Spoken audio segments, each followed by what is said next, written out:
मुस्लिम काल यहीं से राजपूत युग आता है, इसके बाद मुस्लिम काल आता है। राजपूत तो सारे के सारे उसी में डल गए। और मुस्लिम काल आता है तो भी जजिया उनके ऊपर नहीं लगाया, सारी व्यवस्था हमको तो कितना धर्म परिवर्तन भी कराया। और इसके बाद अंग्रेज काल जब आता है तो अंग्रेजों ने उनकी बहुत सी व्यवस्था को तोड़ने का काम किया। सती प्रथा तोड़ा, दहेज प्रथा तोड़ा, बाल विवाह तोड़ा, तमाम इसके लिए कानून बनाए कि ब्राह्मणीवादी व्यवस्था समान मानव समाज के लिए अकल्याणकारी है।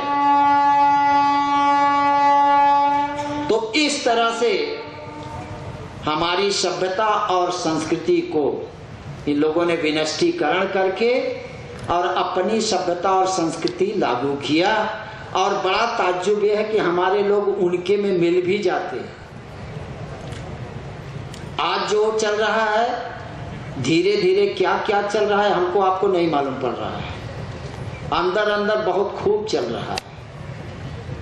और मुझे तो बड़ा दुख के साथ कहना पड़ता है कि मैं कम नहीं समझता हूँ आरएसएस से अपने समाज को, अपने संगठन को, वामसेक को। बहुत बुद्धिजीवी लोग हैं, अब हो गए हैं मुकालबा करने के लिए।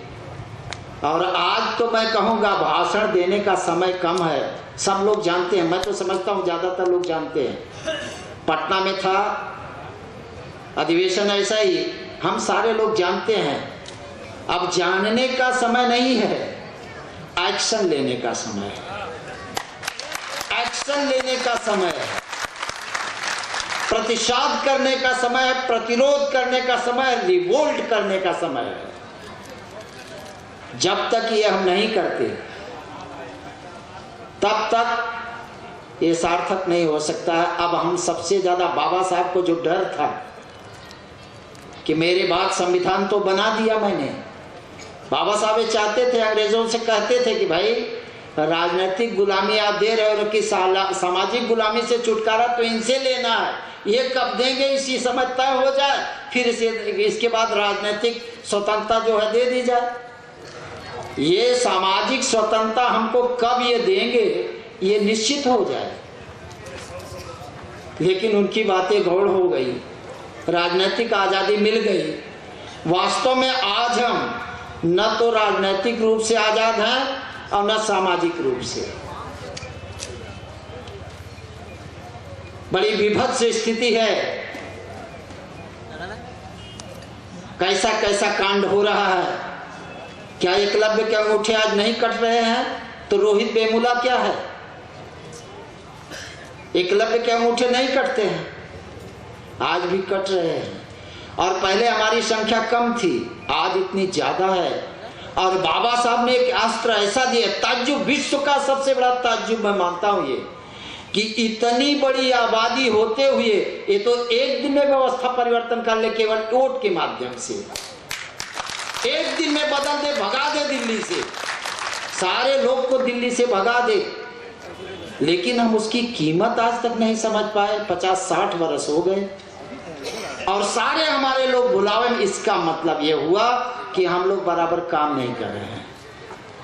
जान करके गलती करना सबसे महान गलती होती है, अज्ञानता में गलती करना उतनी गलती नहीं होती।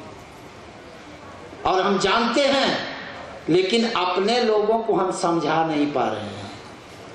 1-1 हजार आदमी अगर इसमें से जितने लोग बैठे हैं 1-1 हजार आदमी को बैठा ले, अपने दिल में बैठा ले कि मुझे तैयार कर लेना है, तो क्या परिवर्तन नहीं हो सकता?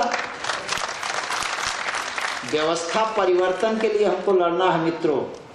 हम जितना भी भाषण दे लें, मैं समझता हूं कि आज के परिप्रेक्ष्य में संसाधन इतने कम होते जा रहे हैं, पॉपुलेशन बढ़ती जा रही है, आने वाली पीढ़ी किस तरह से रहेगी? नक्सलिस्ट जो पैदा हुए हैं, मैं तो समझता हूं कि वो हमसे बहुत अच्छे हैं, बहुत अच्छे हैं वो हमसे, बहुत कम जानकार हैं वो। लेकिन हम लोग नक्सली नहीं बनना चाहते। वो हमारा बाबा साहब का संविधान हमें स्वीकृति नहीं देता है।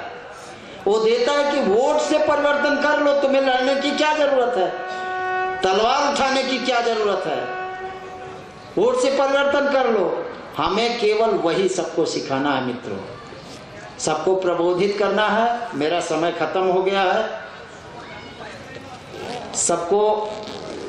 सबको हमें बताना है, समाज को तैयार करना है। और मैं बहुत धन्यवाद दूंगा अपने अध्यक्ष जी को, जो संचालन कर रहे हैं उनको, सारे लोग को मैं बहुत धन्यवाद दूंगा। इतना सिस्टमेटिक वे से शायद उनका संगठन नहीं चलता है, उनका संगठन नहीं चलता इतना सिस्टमेटिक वे से।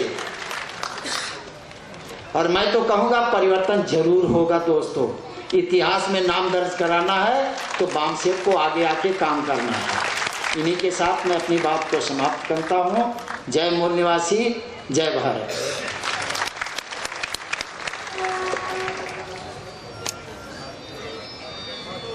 धन्यवाद सर। सर ने मूल निवासी समाज के इतिहास में जाकर बहुत सी जानकारी हमको दी, और जो आज का जो इतिहास है उसके संबंध में भी हमको जानकारी मिली है। तो अगले वक्ता